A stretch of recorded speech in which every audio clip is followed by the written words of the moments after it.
Hai teman-teman, pernah nggak sih kalian lagi belajar bahasa Jerman terus tiba-tiba nemu kata yang mirip banget sama bahasa Indonesia? Vader, ini bukan kata Indonesia ya? Nah, ternyata bukan cuma kamu yang pernah mikir kayak gitu. Meskipun Indonesia dan Jerman itu jaraknya super jauh. Yang satu di Asia Tenggara, yang satu di Eropa Tengah, tapi kok bisa ya bahasanya ada yang mirip? Nah, di video ini kita bakal ngebahas kenapa bahasa Indonesia dan bahasa Jerman bisa punya beberapa kemiripan, terutama dari segi kosakata dan struktur kalimatnya. Yuk kita mulai.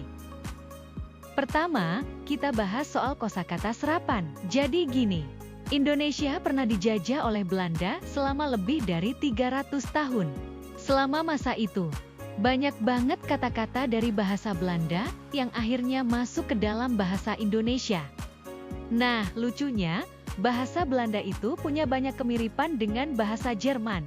So, masuk akal dong kalau ada kata-kata Indonesia yang akhirnya mirip juga sama bahasa Jerman? Contoh yang paling sering banget disebut, rok. Di Indonesia artinya pakaian wanita bagian bawah. Dalam bahasa Jerman, rok juga. Tapi cara bacanya kayak rok juga. Kebetulan, bisa jadi. Atau emang udah saling pengaruh dari dulu. Jadi kesimpulannya, meskipun kita nggak sadar, ternyata banyak kosakata kita yang diam-diam punya sepupu di bahasa Jerman. Lanjut ke bagian yang sering bikin pusing waktu belajar bahas, struktur kalimat. Nah, bahasa Indonesia dan bahasa Jerman itu sebenarnya punya struktur dasar kalimat yang mirip. Kalau di Indonesia kita kenal yang namanya SPOA, subjek, predikat, objek, keterangan. Contohnya, saya makan nasi di rumah. Dalam bahasa Jerman, bentuk dasarnya juga cukup mirip. Ich esse Reis zu Hause. Artinya juga, saya makan nasi di rumah. Itu subjek. Esse adalah predikat, kata kerja. Reis, objeknya. Dan zu Hause sebagai keterangannya. Susunannya lumayan teratur, kan? Nah, struktur SPOA-nya nggak banyak berubah. Namun, struktur bahasa Indonesia lebih fleksibel. Tapi secara logika, dua-duanya masih punya pola yang bisa dibandingkan. Jadi, walaupun berasal dari dunia yang berbeda, ternyata bahasa Indonesia dan bahasa Jerman punya koneksi sejarah dan pola yang bikin mereka nggak asing satu sama lain.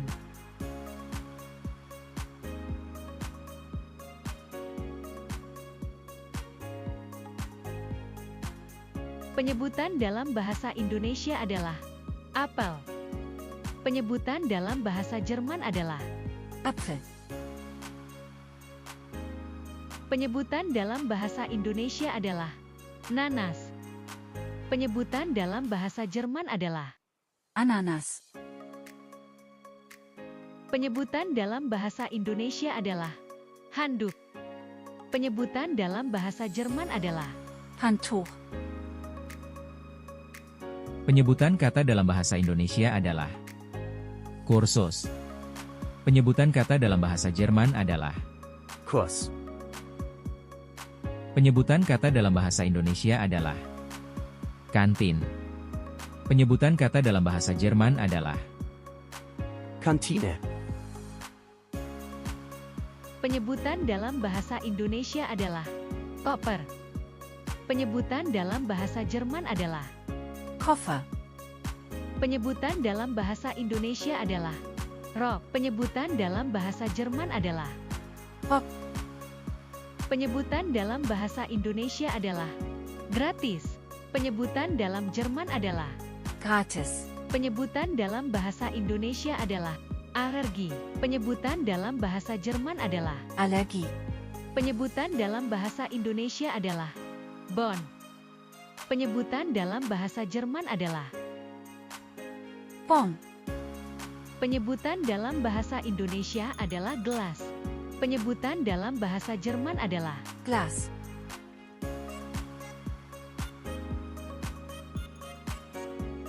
Penyebutan dalam bahasa Indonesia adalah plastik.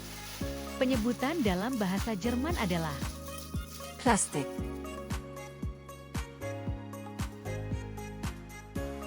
penyebutan dalam bahasa Indonesia adalah gorden. Penyebutan dalam bahasa Jerman adalah Gardine.